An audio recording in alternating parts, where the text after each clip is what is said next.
Are you in the mood for a yank tonight? Welcome to this week's Yankcast.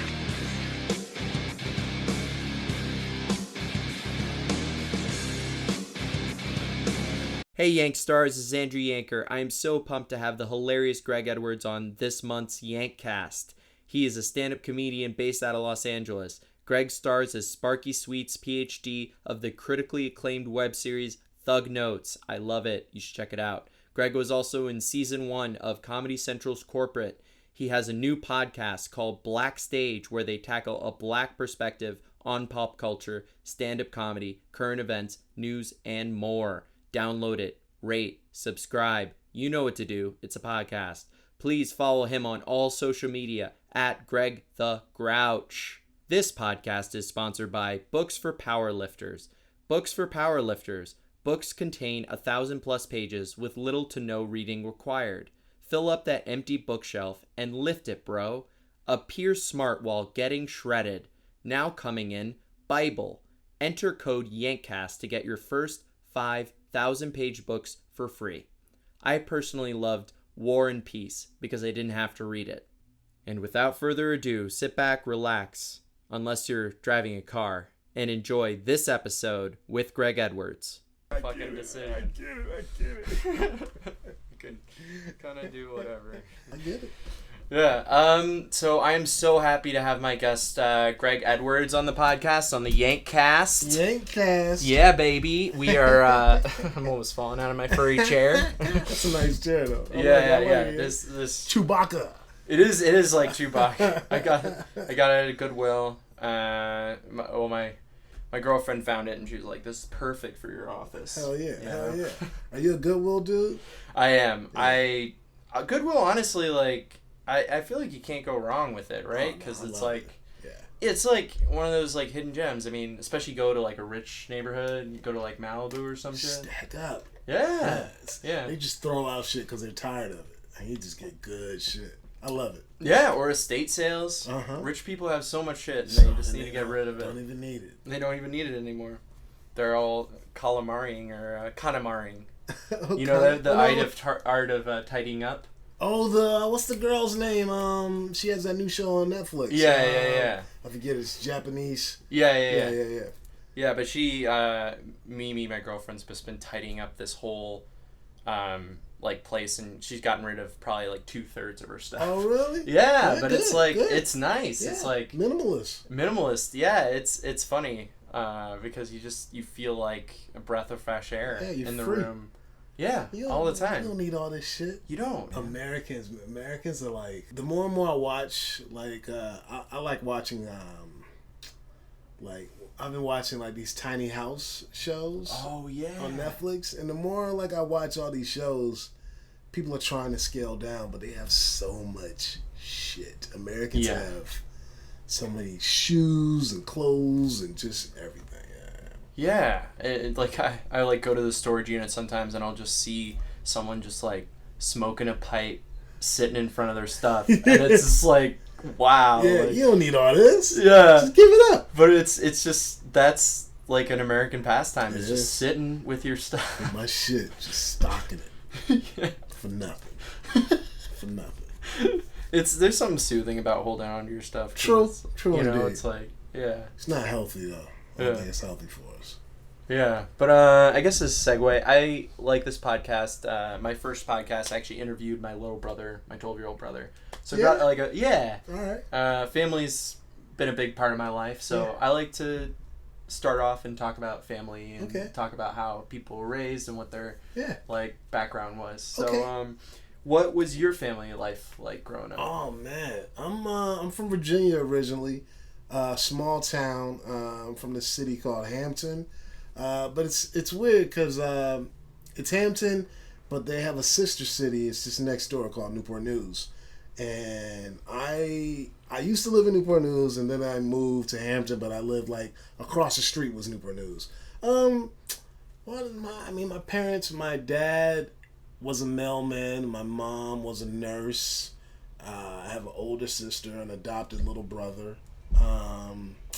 Parents were super Christian. Yeah. Grew up in like a Christian household. And we just did our thing. My parents are chill. My dad is kind of like a goofy country dude. My mom is kind of, how can I describe my mom? Like a happy, crazy lady.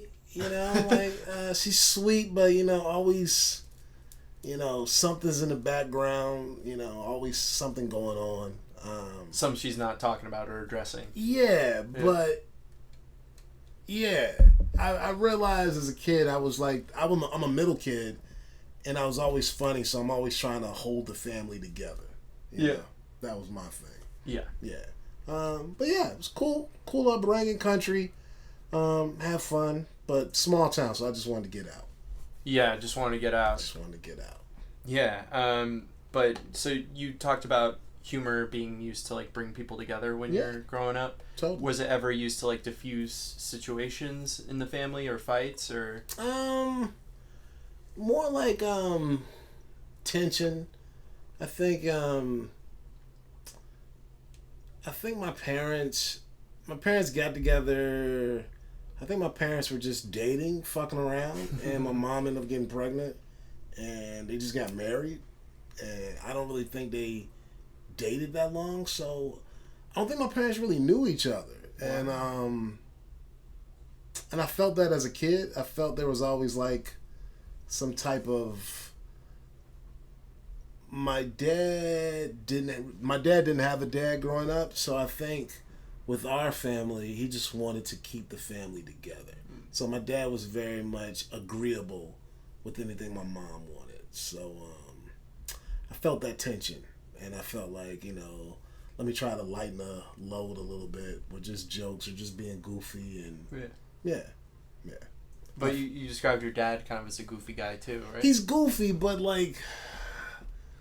stressed. He's like, he's just like, he was in the military when they met, and then he got out of the military when my mom was pregnant with me. And I think my dad was I'm just trying to hold down this family. My mom worked, she was an RN. I mean, we was very middle class, but I just felt like my dad was just constantly working and trying to make sure everybody was good. So it stressed him out a lot. He was stressed, and he didn't handle stress that well. Yeah. So I just made everybody a little more relaxed. Huh. Yeah. That was it. Okay. Yeah. But you said you wanted to get out, so you just felt that pressure immediately after high school? No, I felt that pressure. I felt that pressure, and I knew I wanted to get out of my hometown when I was in middle school. Yeah. Everybody, if you stay in that town, you end up either getting married early, getting pregnant early, or go to the local colleges and just stay. Or if you don't go to college, we have the shipbuilding is where Newport News is known for the shipbuilding naval yard where they just build all these military ships. Yeah. So that's what everybody does. If you don't graduate, if you don't go to college, you go to the shipyard and you work on ships. And I did not want to be any of that. I didn't want to go in the military. I didn't want to get married. I didn't want to get anybody pregnant. I just wanted to I wanted to move to New York. I'm going to move to New York. And I got the opportunity to move to California when I was 20. And haven't been back since. I've been back to visit, but that was it. Yeah, and I was I left maybe August of 2001. Wow. Yeah. Wow. I've been in California ever since. That's awesome. Yeah. So, what were when you were in middle school? When did you know you wanted to do stand up and comedy and? I had my father is a middle child as well. He grew up in North Carolina, and his mom, my grandmother, who I'm super close to, I would go visit her a lot, and my aunt and my cousins lived with my grandmother. So that was the house that had all the comedy. My cousins introduced me to Eddie Murphy Delirious and Eddie Murphy Raw. Mm-hmm. And I watched that as a kid, and I was like, oh man, this is what I want to do. It was Eddie Murphy and Gallagher. I watched a lot of Gallagher as a kid. Gallagher. Wow. Gallagher probably was like Gallagher, Eddie Murphy, and Martin Lawrence was probably like the biggest comedic influences for me. I loved Gallagher as a kid. I love Gallagher more than any other thing, actually. I was talking to somebody about that recently, and I was like, really? Gallagher? And I was like, yeah, man, Gallagher was like, if you watch Gallagher, he was super political, too. Like, people don't even understand, like, he was dropping dimes, but also smashing fruit, which I think is, like, the best combination of, like, I'm going to talk some real shit, and I'm going to smash a watermelon, so you don't really think about the real shit I'm talking. Yeah. So, yeah. It actually probably is kind of a good political metaphor, right? Yeah. Especially, like the bully pulpit has now just become a distraction. Yep. Like, all Trump does is, like, kind of smash my watermelon. That's all he's doing. Every day, yeah. And I think people just don't get it, what he's doing. And I hate it, but I love it. I kind of like, I feel like this country needed a Trump on both sides just to look at all the bullshit that's going on. And, I mean, I feel like Republicans and Democrats are both corrupt people. You know, they all eat together anyway. It's just they're making money, and everybody else is just the work dogs. But yeah, and it's almost a show that they don't get along. Yeah, it is a show. It's wrestling. Yeah. It's wrestling. It's a show that it's like, oh, Republicans and Democrats. Let's beef. But all these people go to dinner together. Yeah. They're all at the same parties. Yeah. They all get their suits together. You know what I mean? And, and we're just the chumps that fall for everything. The endless news cycle, yeah. Yeah. Bullshit. Yeah. And, but yeah, I just knew back then I wanted to do something within entertainment. I knew I wanted to do stand-up, but in Virginia, there was nowhere to do stand-up, so I just did theater. Yeah, I did theater for a lot. Yeah. What kind of plays did you do? Oh, man, I did Fame. Funny Thing Happened on the Way to the Forum. I did theater in high school, and then I went to play football at a school probably like maybe an hour and a half away from my hometown, but I got hurt like within the first 3 months, tore my ACL, and my school was hella hilly, and I was like, I can't do this. I can't like be on crutches. I don't want to do this my freshman year like this. So I just went back home, and I went to a community college, and I just did like local theater around my town, and I was doing dinner theater. Dinner theater? Dinner theater up in Williamsburg, Virginia, like a very touristy area. How old were you when you were doing that? I was like maybe 18. Oh, wow. Yeah, I did that 18, 19 for 2 years. Made some good money. I met a comedian there. This guy named Michael. God, man. Old white dude from Chicago. Yeah. And when I auditioned, my girlfriend at the time, her mom, because she knew I was doing theater already, and she found this clipping in a newspaper, audition for this. And I was like, yeah, I should. So I just drove out, I went to the audition, and this old white dude was there. He was like, oh man, I like you, you're kind of funny. And he was like, read this. And we read the whole thing. And I was like, all right, we'll give you a call tomorrow and see what's up. And he gave me a call, and he was like, you got the gig. So we did shows like maybe Wednesday night, Friday, Saturday, and then during the summer we did shows Tuesday through Saturday every night. And I made a lot of money, and a dude saw me there and offered me a scholarship to go to school in Stanislaus. And and that's how I got to California. Wow. Yeah, so that's what brought you out. That's what brought me out, yeah. And how long was that program? Well, I had to gain residency for a year, so I wouldn't have to pay for anything. Yeah. So, the guy, his name was John Mayer, actually. His name was John Mayer, and which is hilarious. And it was Cal State Stanislaus, and he gave me information for like this acting program in Oakland called Kaiser Permanente's Educational Theater Program. Huh. Yeah. And so I got all that information. I hit them up, sent my headshot resume, and they needed a black actor. And so I flew out, first time on a plane, flew to Oakland, My mom she wanted to come with me so bad. I was like, I can do this by myself. And she came with me. I auditioned for that. I thought the audition was horrible.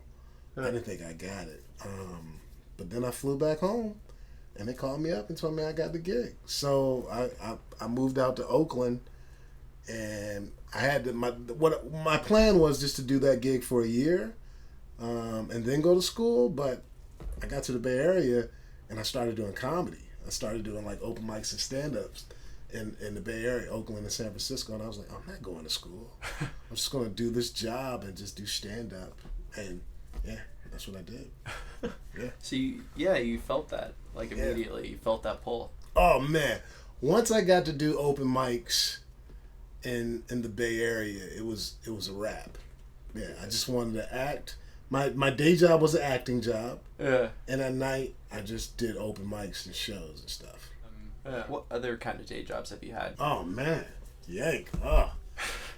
Well, I did that. I did Kaiser for. It was funny. Before I got here, two of my Kaiser friends from back in the day are in LA right now, so I just had like dinner with them. Nice. I did that for like maybe 4 years, and then I was just like, it was weird. It was a very like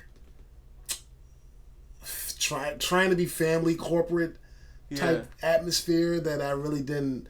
The money was good, but it wasn't freeing enough for me. Yeah.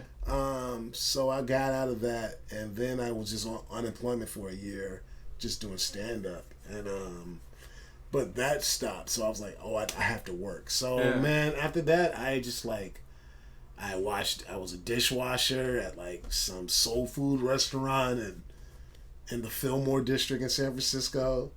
Wow, just like hustling, sold weed, and then after that, I got fired from that gig, and then I ended up getting like a mentoring job where I just mentor kids for a nonprofit, and I did that for a while, and then Bernie Madoff took all the money from that company. Whoa! Yeah, that shit affected. That company got conned. That company got conned, and our company had to shut down because of the whole Madoff scandal. And after that happened, what did I do? I think I was on unemployment again, and then that's when I left. That's when I left the Bay Area and moved down to LA. And I just did like teaching gigs. You've been doing teaching gigs, and I stopped teaching for a while, and I bartended, and worked at a restaurant with a lot of other comedians that are doing like Solomon Giorgio, Nico Santos, Frankie Quinones, Marcella. God, man, that restaurant, everybody's doing big things there. Rappers, everybody's doing big shit now. And I worked there for a while, and then I stopped doing that, and I got another job working with kids. And I did Thug Notes, which like kept me afloat for a while. That gave me some good money. And yeah, I was working with kids, and now I'm like doing like work with this show Ridiculousness on MTV. Oh, it's so cool. Yeah. Yeah, that's what I'm doing now. Yeah. That's awesome. So it all just like kind of flowed. Some rough times, definitely some rough times, but fun times. Yeah. Yeah, it was all the journey. Oh man, such a journey. Found my girl. I'm about to get married next year, and I found my girlfriend in San Francisco. So yeah, it's just been a wild, fun journey that I'm like kind of proud of. Glad like I had the balls to like come out by myself and like just did it, you know? Yeah.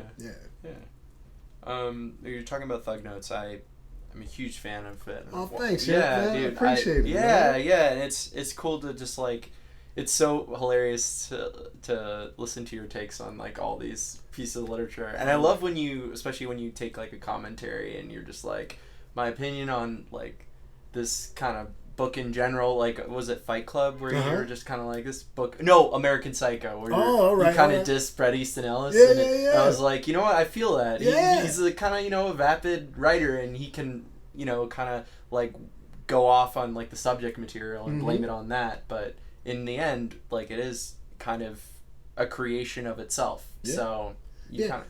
I'm glad it was so fun doing that series and like doing such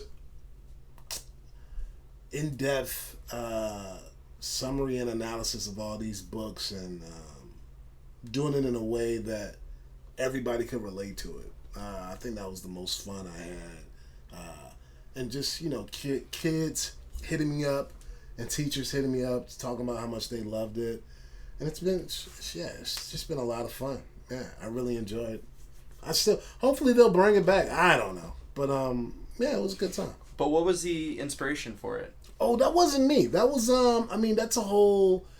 it's this company named Wisecrack. What happened, when I was living in the Bay Area, one of my buddies, W. Kamau Bell, he's a big comedian now. Yeah. He has his show. Totally Biased. Yeah, Totally Biased. But now he has like a show, United Shades, on Netflix, right? Yeah.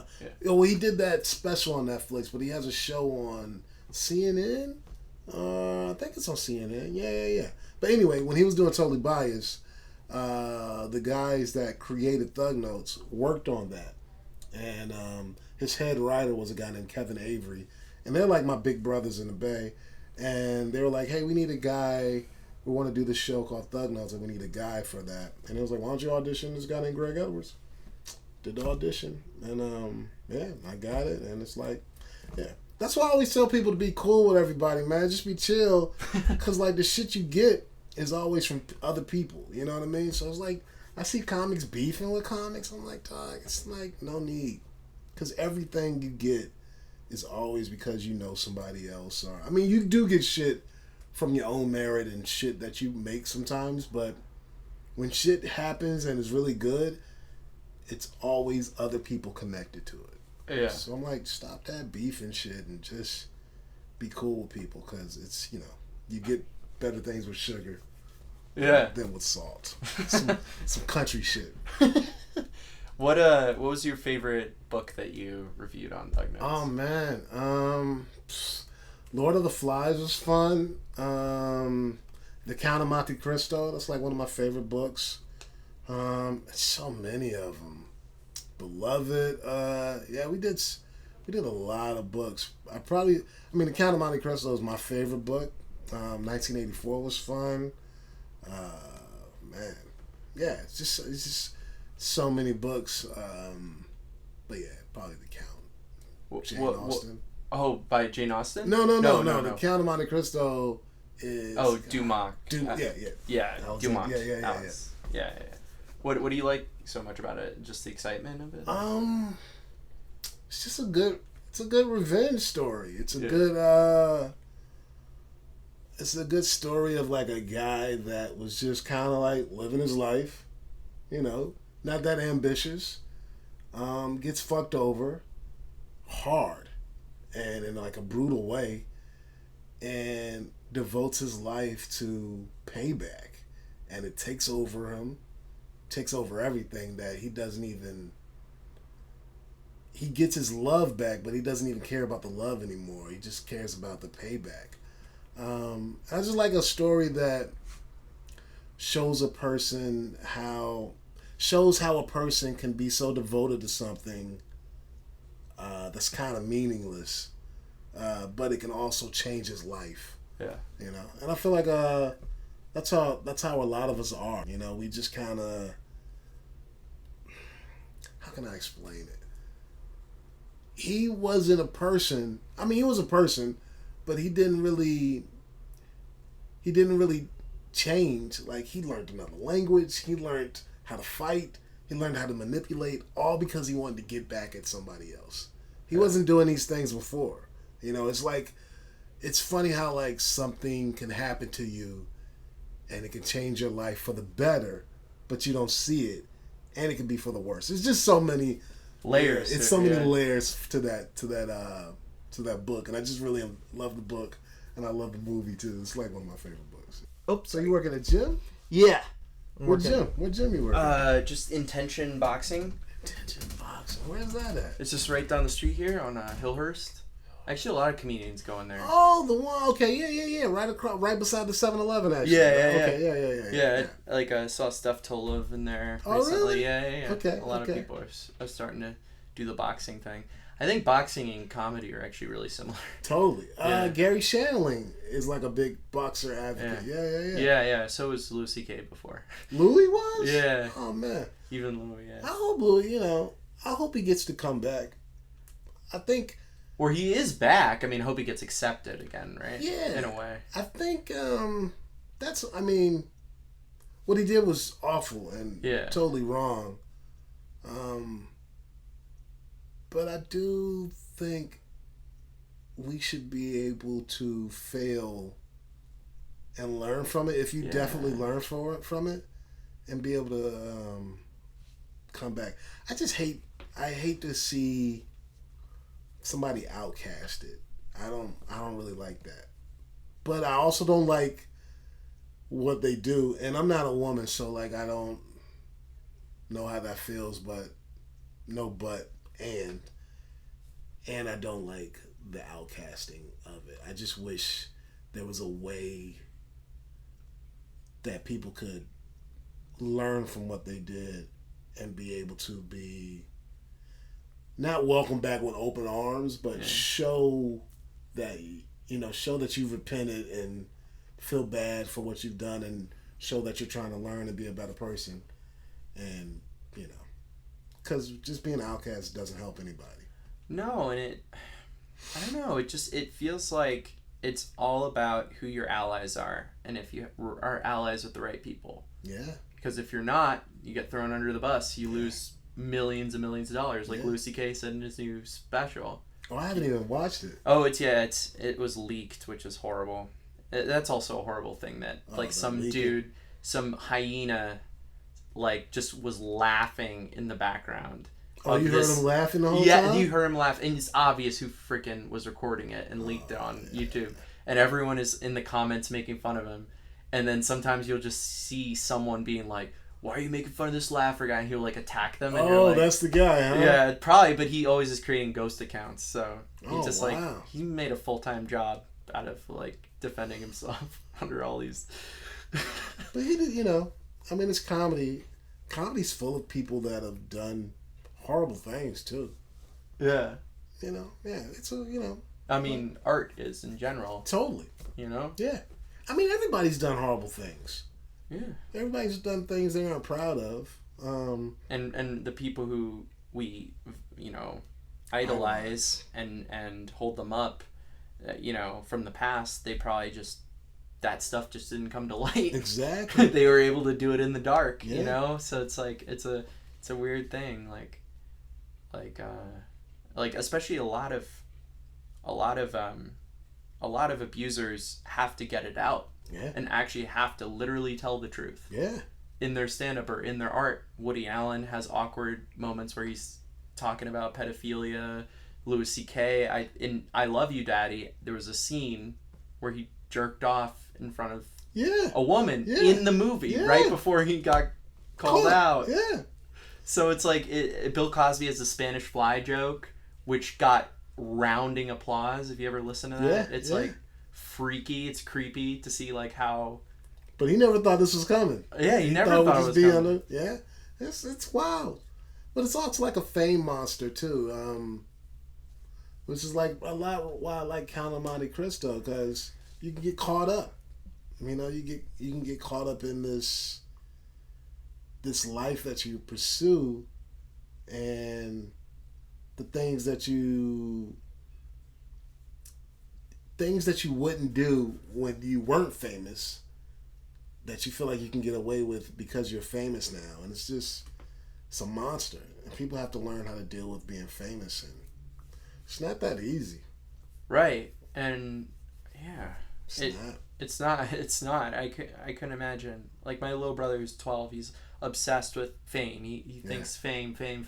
He just keeps talking about it, and he watches YouTube, and it's just interesting to see how all this media is melding these kids into their goals. Just become fame, eyeballs, fame, and I have to constantly be reminding him that fame is in your mind. Yeah. It's never going to be what you think it's going to be. And then once you get it, how do you deal with it? Right, and that's the truth. Yeah, it's not easy. I've had friends that became really famous, and none of them handled it well at first.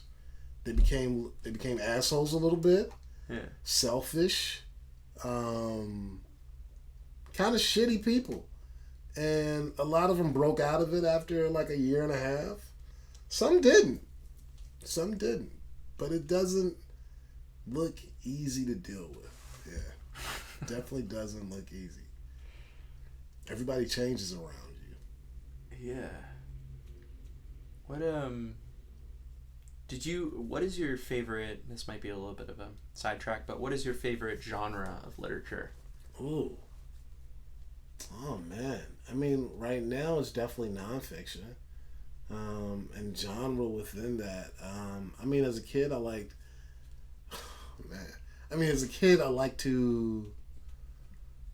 I like to read mystery books in front of people. In front of people? I mean, like... yeah. Like, the books that I would read, like, at a library or, like, in the living room at my house would be mystery books. But the books I would read in my room would be, like, murder books and, like people that murdered people. And, like the shit that's all popular now on Netflix. Like true crime? Like true crime shit. Yeah, I used to love reading, true crime books about killers and how like they dealt with it and shit. I remember my mom caught me reading a book like that, and she knocked the book out of my hand. She was like, "Look, we all know you're a little crazy, you're a little different, but you can't be reading. You can't let people see you reading shit like this, all right?" Yeah. But yeah, I was just interested in it. Yeah. I just like the way. I mean, it's all to deal with like comedy and acting. I was interested in the way people did something so heinous, and to do stuff like that, you have to manipulate people. And I was just very intrigued by manipulation and like con artists. I used to just really be in a con artist. What's that book? Leonardo DiCaprio did a movie on it. It's like Fly Away, or where he pretends to be like a pilot. Oh yeah. Catch Me If You Can. Catch Me If You Can. Yeah, that book. This other actor, he was on SNL. Oh, was it Martin Short? No, not Martin Short. God, I can't remember his name, but he did a con artist movie that I was just like, I just loved conning. I love that somebody can pretend to be somebody else and get anything they wanted by tricking somebody. I was just really attracted to that.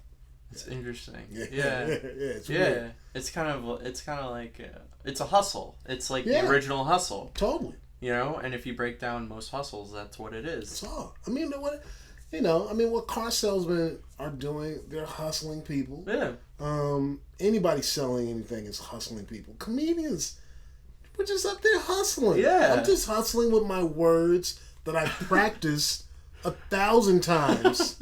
I know when you're going to laugh at this. Yeah. You know? Magicians. I used to live with a magician.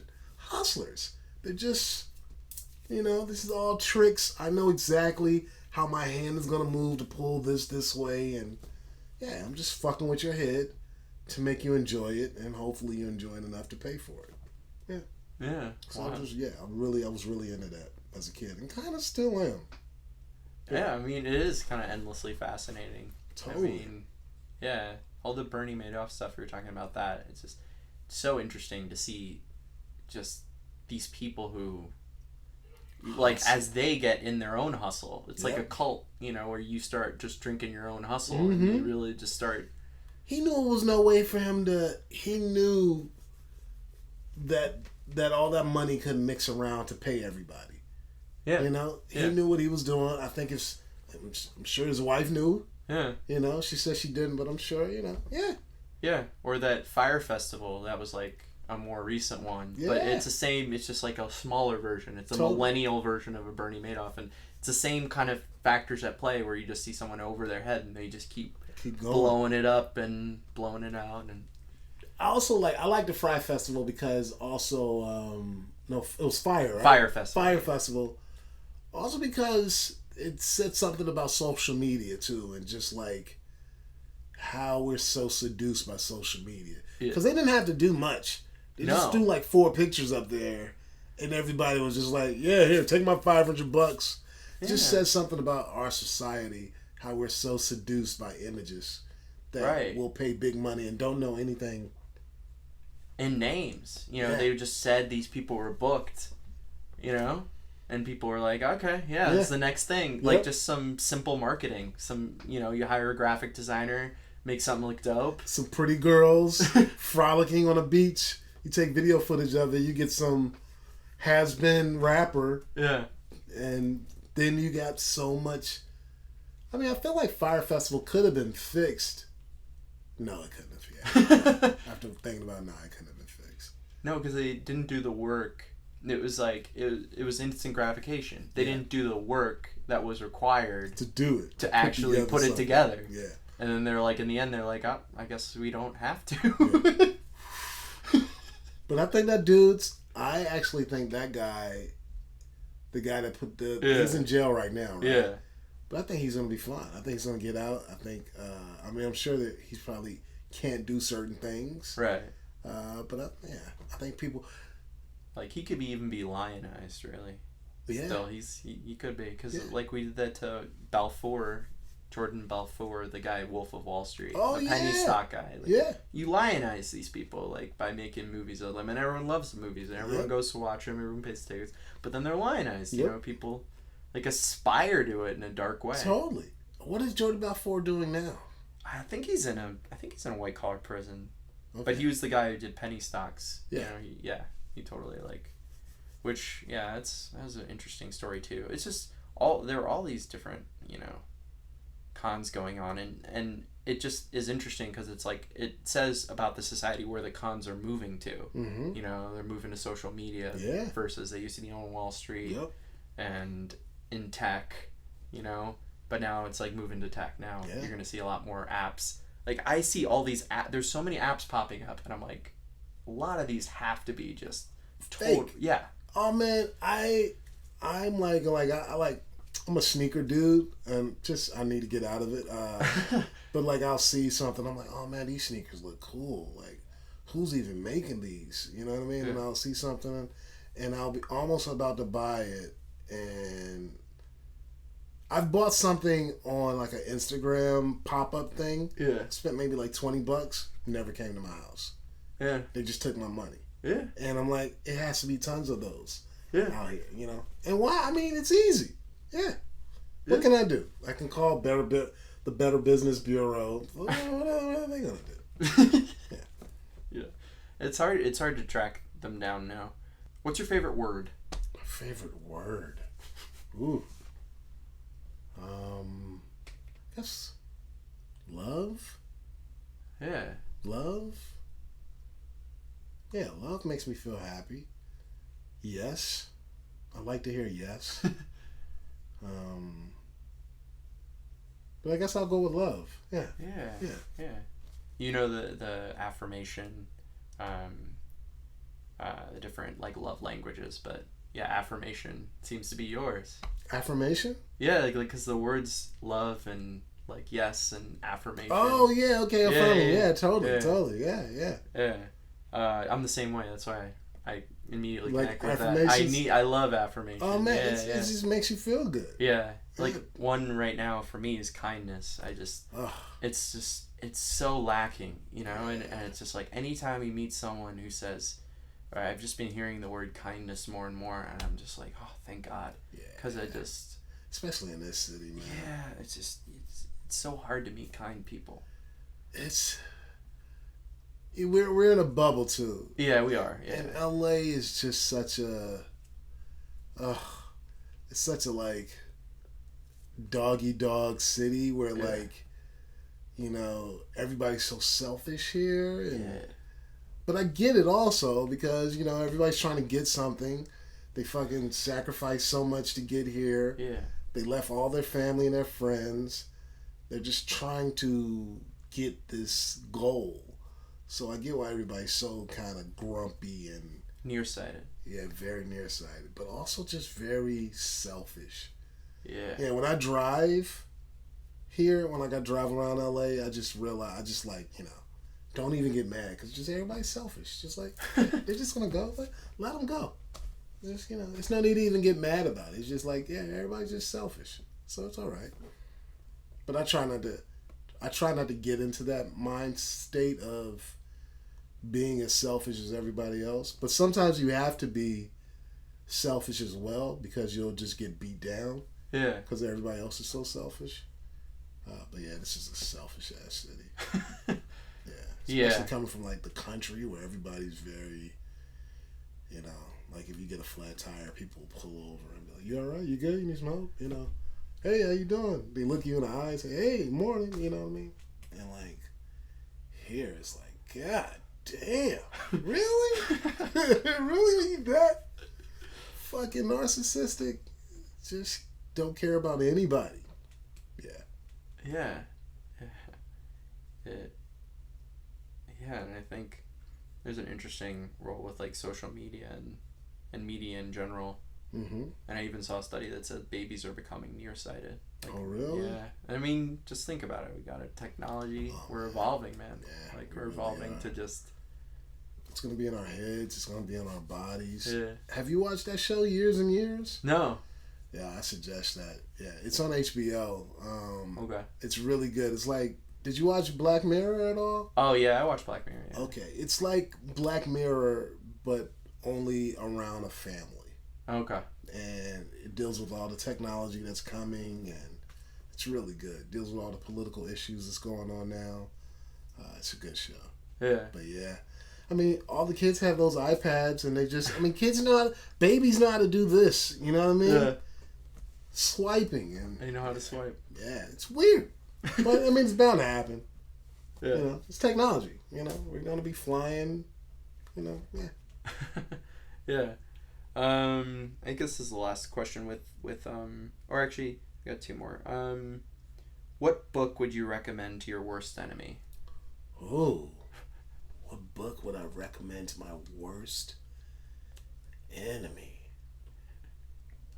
Man, that's a really good question. I would have to pick a book that made me do the most reflecting I've ever done. Because that's what I would want my worst enemy to do. I want my worst enemy to reflect. What book made me reflect the most? Man, that's hard. Oh, okay. Fuck. It's this book called A Long, Long Journey. It's about this kid from Sierra Leone that got caught up in the child war shit. He lost his family, ended up being a child soldier. And that book I read that book probably maybe when I was like 25. That book made me do a lot of self-reflection on like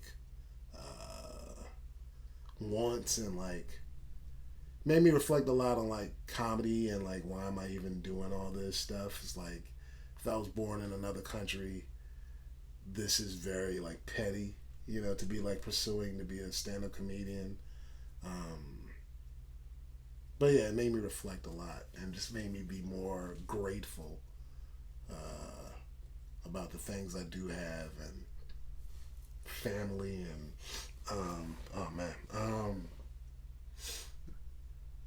yeah, it just made me be more thankful about health and being able to be in a country where I do have the choice to do things that I want to do. And yeah, it made me reflect a lot. So I would probably push that book on them. But there has to be other books that I would give them. But yeah, that book made me do the most reflecting. So yeah, I would just want my enemy to have to reflect and see what fucked up shit is going on in their brain. Yeah. And I'll also try to get them to do some mushrooms. Mushrooms? Yeah, because that's like the most reflecting drug, I think. I think that drug, I mean, it's a happy drug, but it's also a reflecting drug. Mm-hmm. Yeah. I love mushrooms. I've been sober for like the last 2 years, and I haven't done weed or mushroom drinking But that was my drug of choice. I love doing mushrooms because it would make you see what's really going on inside. Mm-hmm. Cry a lot of shit out, you know. But yeah. Yeah. What do you think? What book do you think everyone should read before they die? Ooh, what book should everyone read before they die? God, The Alchemist. Yeah, that was a good book.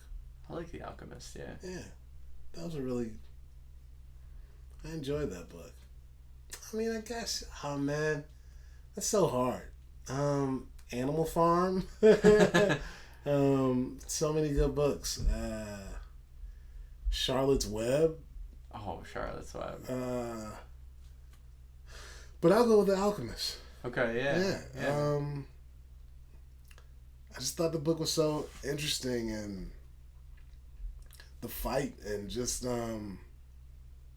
finding yourself through any means. You know what I mean? Yeah. Yeah, and it almost has kind of religious undertones too. Totally. Yeah. Totally. Yeah. And I'm trying to, I mean, I don't know what's up with me religion these days.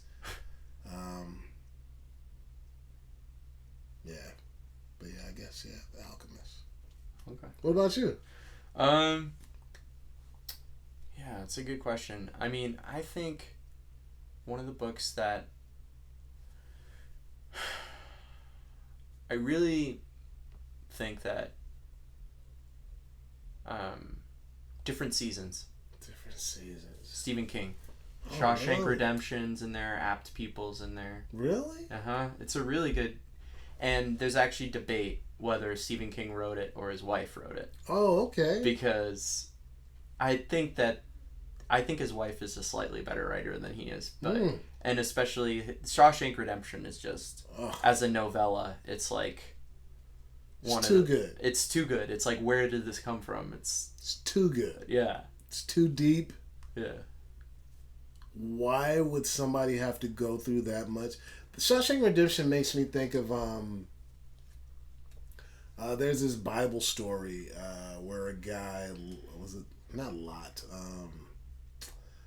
I forget the guy's name, but he was doing so well, and God basically took everything from him. Killed his wife, killed his kids. You've heard this story before. Took all his riches away, and the devil was there. He was like, "Hey man, I can give you everything back. You just got to curse God," and he would never do it. It was like God was so brutal to this person.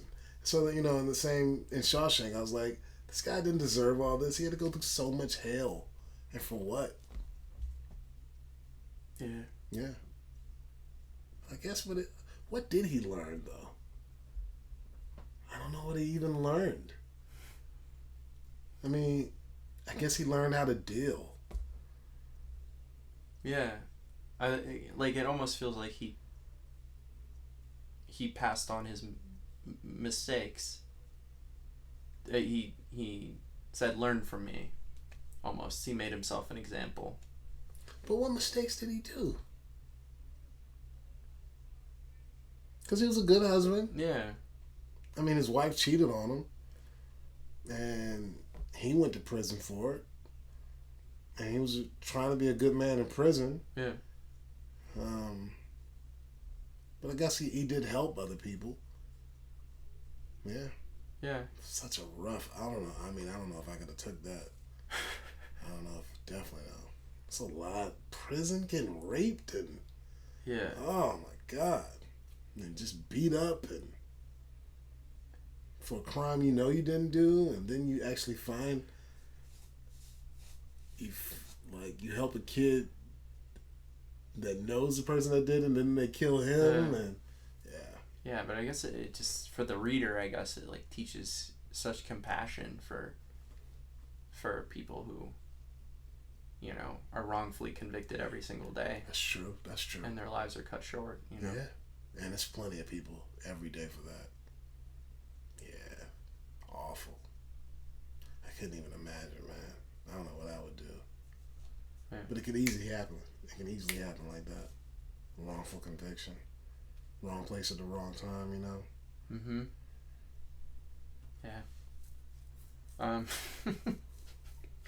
This got rough. It's real though. Yeah. Like, oh my god.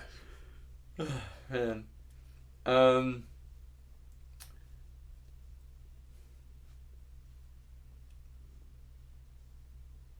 What do you feel like is the hallmark of good comedy to you or good stand-up?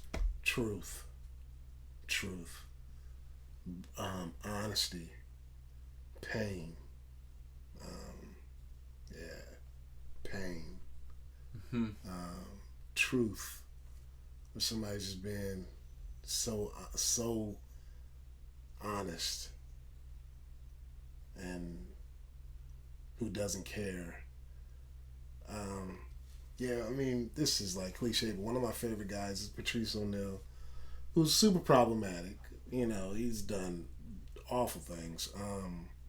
But man, his truth. You know, I got the pleasure to work with him twice, and his brutal truth. He spoke his truth, his honesty, through whatever. You know, people didn't like it all the time. A lot of people didn't like it. People got mad at him. That like real anger. Yeah. Oh man, but just to see a person that's like, I'm really attracted to truth. I'm attracted to like, I always tell my girlfriend like, I love those guys that like are on the hop trains. It's like all they do is like they just live by their wits and they just hop on a train and just live in Colorado for like, you know, on the streets, but they're not going to do what the system tells them to do, and they're living their truth. So, and that's probably why I like con artists so much too, because they're gonna do whatever they have to do to like, even though they're not living their truth. Yeah, it's funny though. It's funny that you said you're so attracted to truth, but also con, because it is funny because there is truth. There is a deeper truth in the con. It's like this world is so fucked up. Yeah. That I'm gonna con you. Yeah. Because there's truth in this. Because I'm just trying to get something, just like you're just trying to get something. Right. But yeah. Right. Yeah. And that's why like. It's interesting when Donald Trump is right about one thing. Yeah. It's so powerful. Because he just lies all the time, but he'll be right about one thing. And that's all it takes to just have this crushing. He came in at the right moment too. Like, man, Trump's bravado and his willingness to fight dirty, and like when I knew the Democrats were going to lose when Michelle Obama said, "When they go low, we go high," and I was like, "No, we gotta fight too. They're fighting with fire, and we're fighting with like hugs, and we can't fight like that anymore." No, I remember when Donald Trump said Mitt Romney was down on his knees. Yeah. I remember when he said that during the rally, and I was like, oh, fuck. Shit. I've never heard something like that before in my life. That's what he did. Yeah. Oh, that's what you gotta watch Years and Years. Yeah. There's a woman on the show who's basically Donald Trump. Yeah. And she's just saying shit that, and everybody's like, what? You can't say that. What? You can't say that, but you know, him saying shit like that, it just got everybody's attention. It got everybody's ears. Like, oh shit, he's going after the people that we know don't give a fuck about us. Yeah. Even though he doesn't give a fuck about us. God, he played the game so good. He did, and he did. He came in at the right time, and I remember that even that appearance on Oprah, where he's like, if things got so bad, you know, that I'd have to come in. I'd run as a Republican. Because everybody's just dumb. He said it. He said it and did it. Wow. This world's crazy though, man. It's a con. It is. It's a con. Yeah. Big con. Yeah, and it's the people who are... It's almost like it's just a question of like how smart or how adept is the con. Yeah. In a way. And that's what I think the truth is about a bad con. Yeah. Is you're like, this is just bad. Mm-hmm. But like, you're like, he's right. He's right. It is a bad con. But this con is something you haven't seen before. Right. You know? Yeah. And you're so used to getting conned by these other people. Because that's what all the other politicians are. They're just conning too. They are. But they're hiding behind like a nebbishness or a knowledge. Mm-hmm. And that's what pisses people off Yep. the most. Yep. Is people are like, well, things aren't, the way they are. Like these, elitist con. These elitist, yeah, exactly, elitist cons with their PhDs and all this education, and thinking which is bullshit because they're taken from both hands, same as anyone, and it's like they don't really stand for anything. No, they're doing the same dirty, dumb shit behind closed doors that everybody else is doing. Yeah, they shit, eat, get mad, yeah. But they think they're better, and they think they deserve to take from everybody else that's working. Yeah. So you're telling truth in comedy. Do you think that applies to everything in art? Do you think that... Because I know you're also a visual artist. Yeah. And I really have loved a lot of your pieces, thanks, Yank, man. I appreciate it. Yeah, I think people are attracted to truth. I think truth is hard. But I think truth is worth it. I think there's I think there's truth in the lie. It doesn't have to be a pure white truth. It doesn't have to be like a cloud, like a beautiful angelic cloud truth. Mm-hmm. It could be a dark truth. Did you see the moon yesterday? Oh no. Oh man, the moon was so huge. Like the moon is truth. Like you see that big ass moon, it's just like the moon's just flexing on everybody. It's just like, I'm the moon. You know what I mean? Yeah. The moon is truth. Like I saw that moon yesterday. I was like, God damn, look at you, just sexy up there, just like it's truth. Yeah. Cats are truth. Cats are weird. Cats are like, cats are truth. Yeah, cats are almost a non-human truth. Yeah.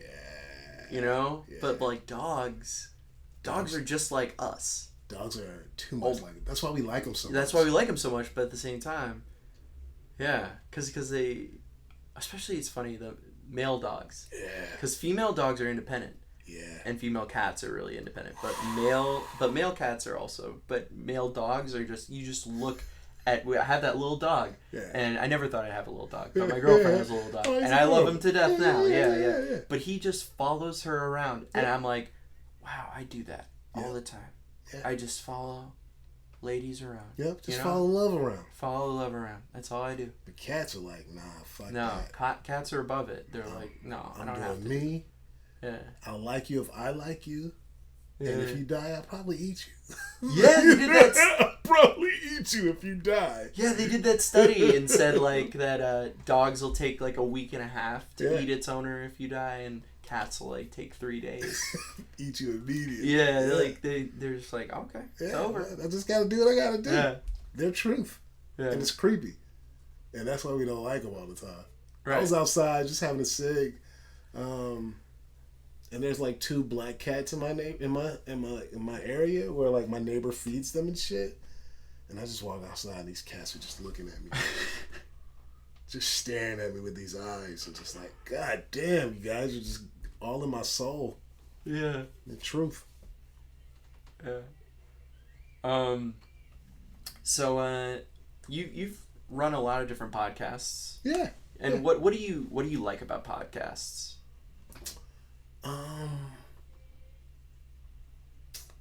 Podcasts are scary to me right now.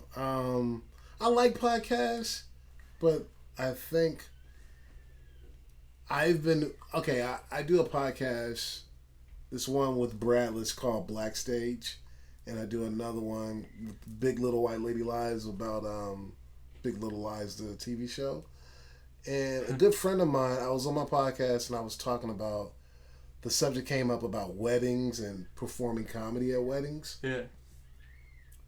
And a buddy of mine, one of my old roommates, who was a good friend of mine too, he listens to my podcast. I don't even think about... Anyway, he thought I had said like I did comedy at a wedding and it was awful. Yeah. And he thought I was talking about his wedding. Oh. Which I wasn't. I was talking about somewhere else. But it just... And then I went to his house like for a soccer thing, and they like brought it up to me, and I was like, oh shit, I wasn't talking about you guys. And I don't even think they believed me. And then it made me think like, oh shit, man. Like I'm putting myself out there. You know, so now I'm like, I mean, I like doing podcasts, but I'm also, I have friends that are bigger comics that don't do podcasts at all. Yeah. And one reason she said she doesn't do podcasts, she was like, I've worked so hard to get to the point where I am that I'm not going to let a 40-minute conversation where I get so comfortable and I say something that I shouldn't say fuck me up like that. Yeah. So, I just listened to that George Lucas interview with where he said Disney were white slavers. Whoa. Yeah, and it just came out of nowhere. It's so interesting because like most of the conversation is like very like he's a brilliant, you know, auteur, inventor, all this stuff. But then at the end, he randomly, as a joke, like he thought he was being funny, and it's just like boom, like it's horrible, and it totally taints. That was what described the interview. It's an hour-long thing, but that one thing described the YouTube thing because that's the frame now. It's like one weird off-color remark will make the frame. 2 seconds. Yeah. Everything else is perfect. Everything else is fine. And you're fucked. You have to release a statement. You have to... Your wife is mad at you. Yeah. What the fuck are you saying? What are you doing? I mean, he was lucky he sold Lucas films before he made that comment. Yeah, because you can't sell it after that. Yeah, he couldn't have sold that. Ugh. It's real. But I like him. I like also that I feel like this is like a little bit of like legacy. Yeah. You know, like we're comics and like people will listen to like our jokes, but if people really want to know people and the person's dead, all you have is these like interviews and talks, and you really can get like the whole thing of it. Not the whole thing, but you can get different point of views. You know, if you listen to like you know, if a comedian has done like 5 days worth of podcasts, you kind of know different views this comedian has. You know what I mean? Or at least how he or she thought at that time. Yeah. What about you? What do you like about podcasts? I mean, I like that podcasts. I think I like that they're more, that they're completely independent. Like anyone can make one. Yeah.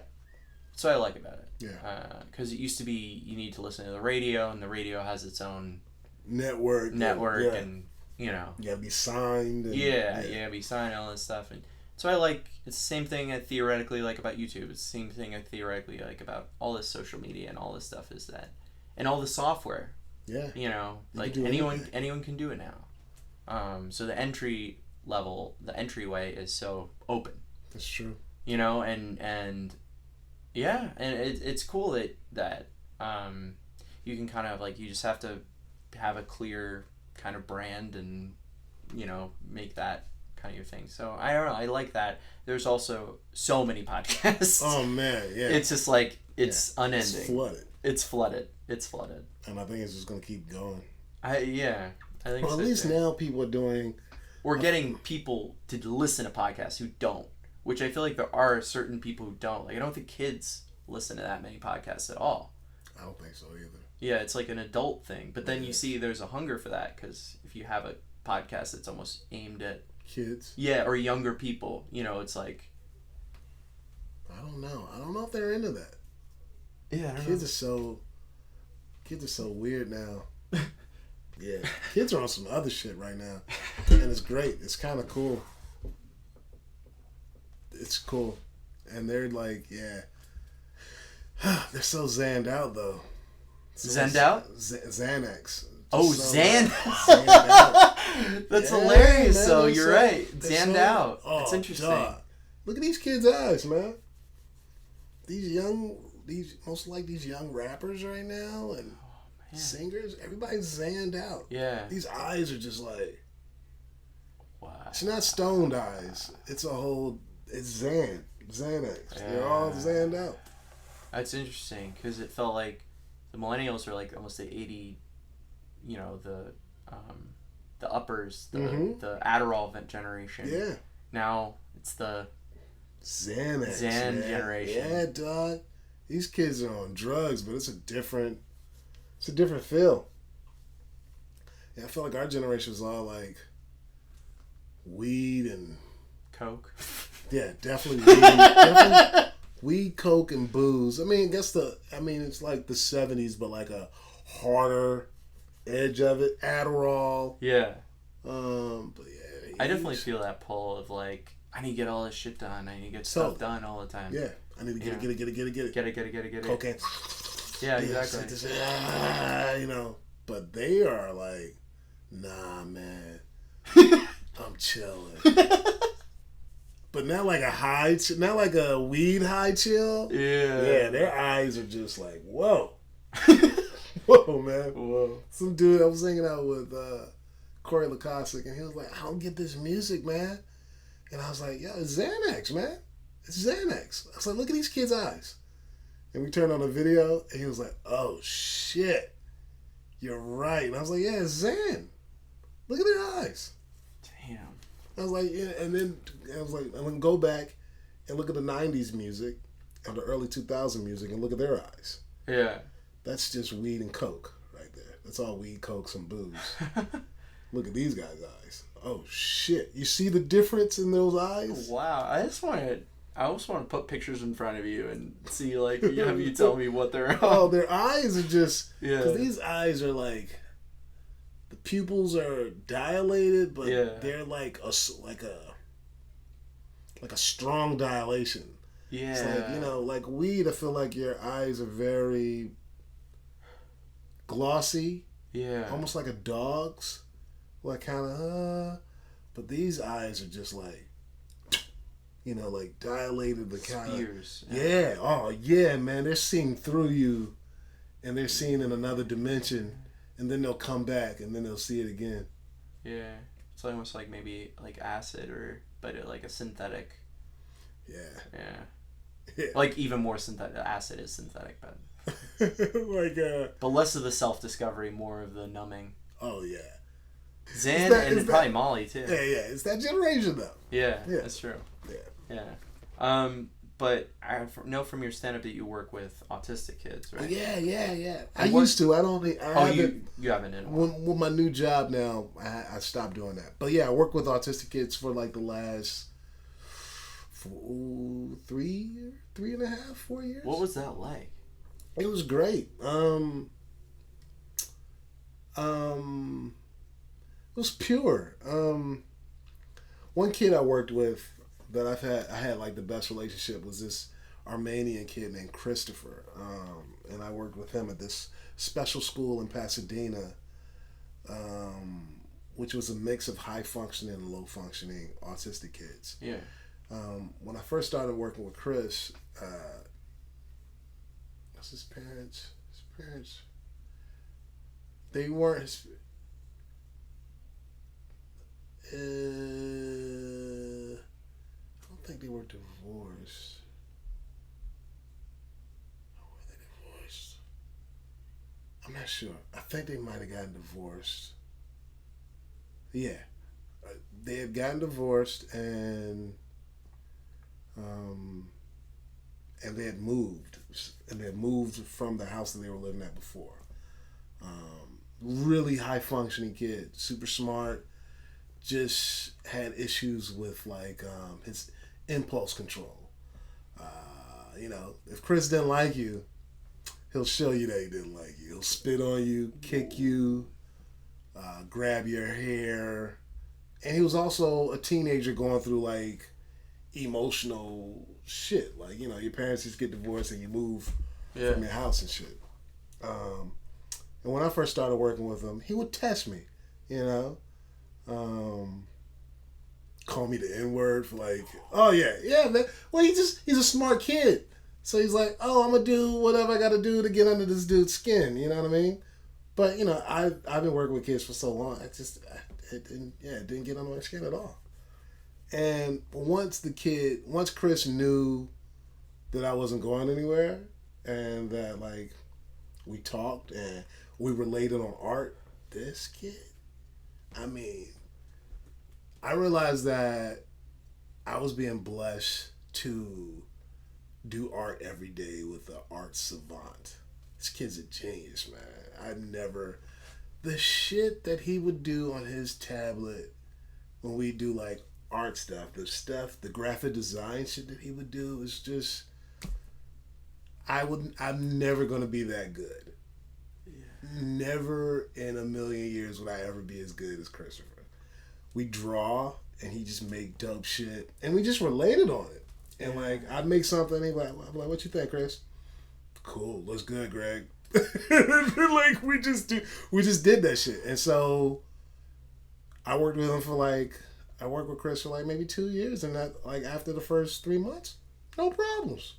Wow. We were cool. And if he started tripping, if he did something wrong, I'd be like, come on, man. I thought we were past that. Come on, man. How old are you? 15. Did we do that? Are we still grabbing people's hair? Come on. We don't do that no more, man. You're a big boy now. Huh? I'm sorry. All right, cool. So apologize and let's just, Yeah, he just needed somebody to trust. And but yeah, it was great. It was super cool. I missed that kid. Savant. I mean, and I kept his mom, and like they did a lot of art at his crib. I went to his house. Yeah. I go over there like on a weekend and just do art with him. His mom was an artist. They all paint. And so I kept telling his mom, I was like, look at this graphic design shit. I was like, look. It's like Chris isn't going to be working a job where he goes in and, hey, how you doing? I'm Chris. He's not doing that. You know what I mean?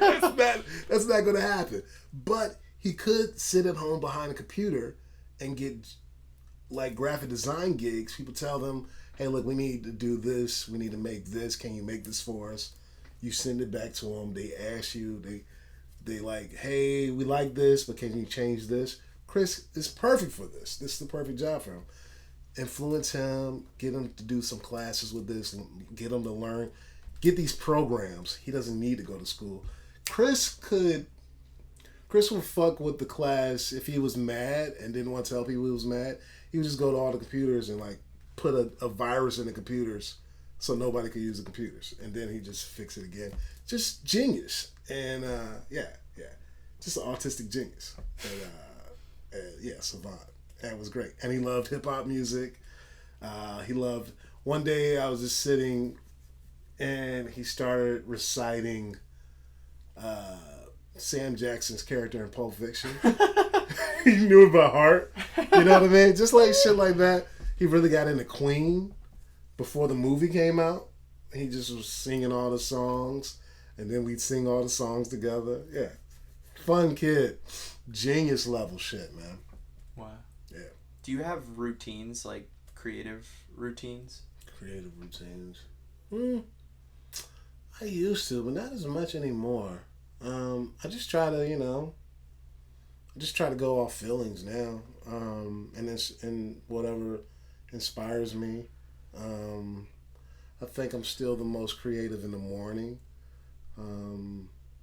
But now I just don't have as much freedom and time to do everything I want to do. So I try to just write a lot of shit down and try to get to it later, or screenshot art. If I see a picture and I'm like, oh man, I want to do some of that picture, let me screenshot it, boom, boom, boom, email it to myself.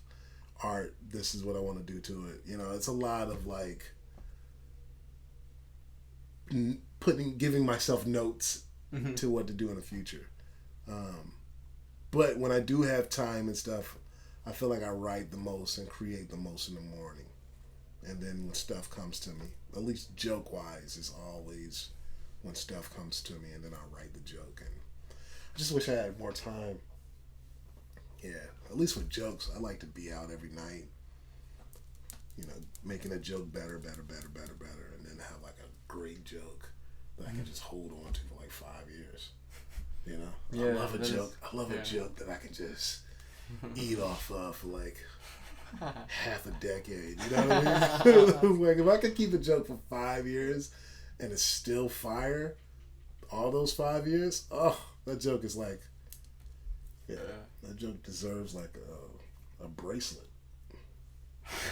You know what I mean? Like, that joke deserves something. Yeah. I got to tell this joke for 5 years and people loved it for 5 years. You can tell when a joke is like, all right.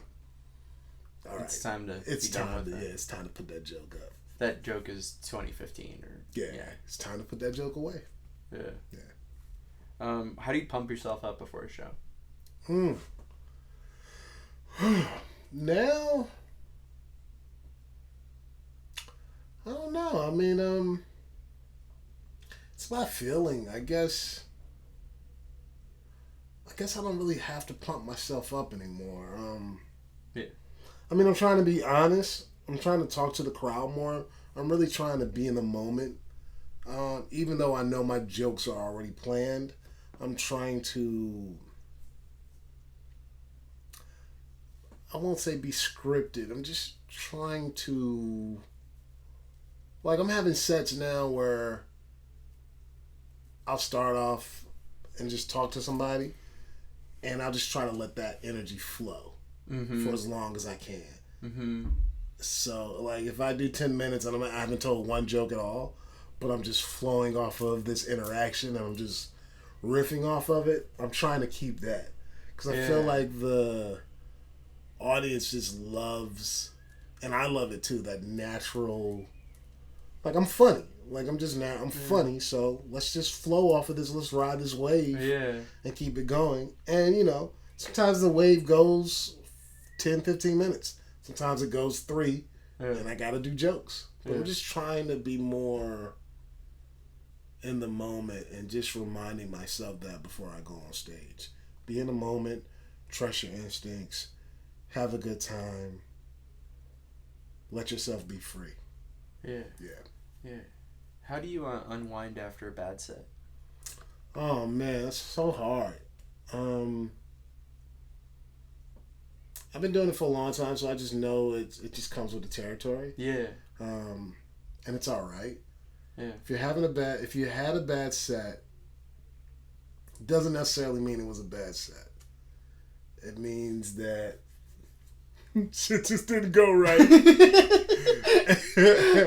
And, like, we're all just like weird scientists, so sometimes you put a little bit more acid in the nitrogen than you should have. You know what I mean? And it just blew up. And learn from it. And some shit, sometimes you just can't learn. Sometimes it's just, that's how it has to go. Like, you're due for a bad set. It doesn't bum me out as much as it used to. Sometimes I have good sets and I feel bummed out. Like, was I phoning it in? Yeah. And was I really relating to the audience? Yeah. I mean, they liked the shit, but was I really there? Was I really in the moment? Yeah. Or did I even need the audience at all? Could I have just done that set in the bathroom? And nobody would have been around and they could have still laughed the same way. I'm just trying to really, check myself. Because I just don't look at it. I mean, we all want to be big, but I just don't care about that anymore. Yeah. I'm just, like, trying to have fun and trying to learn more about me and learn more about people. Yeah. So that's how I'm judging these sets now. Cool. I'm not judging them on, like, I'm trying to get, like, a fucking manager or Comedy Central set, because I just can't do that anymore. I can't wrap myself around trying these expectations of myself and what I want. I have to just tell my thoughts and deal with the circumstances that come with these thoughts. Yeah. And it's not always good. And sometimes the thoughts aren't always happy thoughts. I got this mean Elizabeth Warren joke I've been doing that's just kind of mean. But I like it. Yeah. And I like it's a truth that I'm trying to like get to people. I talk about how she's ugly. Uh-huh. And I don't think she's ugly. I just think we have a weird way of relating to women in power. Even women do. And I'm just trying to like talk about that. Yeah. But this is my dumb way of talking about it because I'm stupid too. Yeah. And I talk about like how I like that she wants to give money to like HBCUs and doesn't want people to have to pay back their student debts. And I say, too bad she's ugly though, right? You can't have an ugly woman president. Right? Come on. Not the first one. First one can't be ugly. And like when I first started telling that joke, people would just very like, ooh. Yeah. I don't like the way that feels. But now I've learned to spice it like look at our first black president. He was hella cute, you know, left-handed. I was like, but maybe we have and sometimes it bombs miserably. Yeah, you know? yeah. And I'm like, no. When it bombs miserably, I'm like, no, you're absolutely right. That joke should not fly. And then when it goes well, I'm like, oh, all right, you understand what I'm trying to say. Yeah. Even though I'm not saying it the way that I want to say it. Yeah, that's the thing. That's what I like about comedy, though, too, because it's like a learning. It's both sides are learning. Yeah. Because I don't know. I know what I want to put out. I know I want to talk about sexism, and this is my way of talking about sexism within all of us, men and women. Yeah. And how we deal with women in power. Yeah. How we deal with our moms, and how we deal with the teachers that we've had. And we didn't like all of them, right? But we had to respect them, but we didn't always like that. Yeah. And it's not because we respected the men teachers and we respected the principals, because that sexism is in our heads. Yeah. And I'm just trying to talk about all of that, but I don't know how to talk about all of it because I have it inside of me. It's just So I'm just learning, and I like this joke, and I keep doing it. It doesn't always go over well, but I like it. Yeah, and I don't care. I don't care if it bombs. Yeah, I don't care if it bombs. Fuck it, exactly. Yeah. All right, so I've got a co-host. I don't know if you knew this, but I got a co-host called, he's the Flesh Mike. The Flesh Mike? Yeah, the Flesh Mike's a co-host, so he has a few questions for you. Yeah. Okay, cool. Hello, baby. I'm so happy to be here with Greg Edwards. How we doing? Doing good, Flesh Mike. How you doing? Yeah, hitting mics every night, baby. Yeah. Trying to help the comedians get better at stand-up comedy, baby. Nice. And always staying for the karaoke, baby. Yeah. That's good, Flesh Mike. So you got to get that grind on every night, right? Yeah, exactly. Just trying to get that sweet baby fuckboy dick. Okay, relax, Giles. He's actually the Big Bopper. He got reincarnated as the Flesh Mike. Okay, all right. Yeah. All right. So, do you have any questions for Greg? Yeah. What's your sex life, baby? What's it like? My sex like? Yeah, what's your sex like? Oh, my sex is good. It's passionate. I aim to please. And I like to have a good time as well. You know, that's what it's like. Aim to please. What's your favorite sexual position, baby? Favorite sexual position? Any position. Sign me up. I'm just happy to be having sex. Any position. My girlfriend's out of town. So I'm just happy to be engaging in sexual activity with my girlfriend. All right, and the final question. Yeah.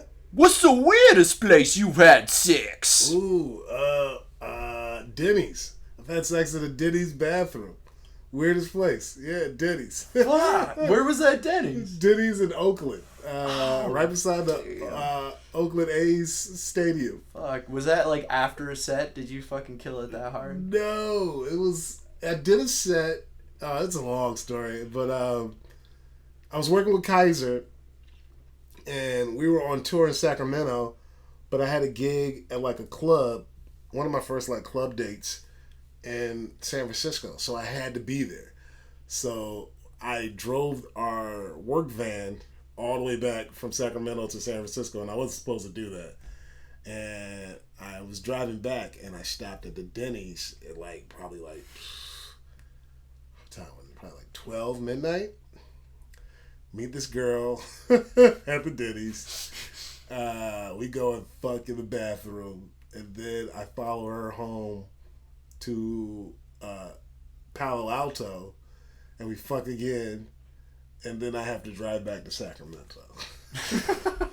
It's called being in your 20s and being dumb and doing risky shit.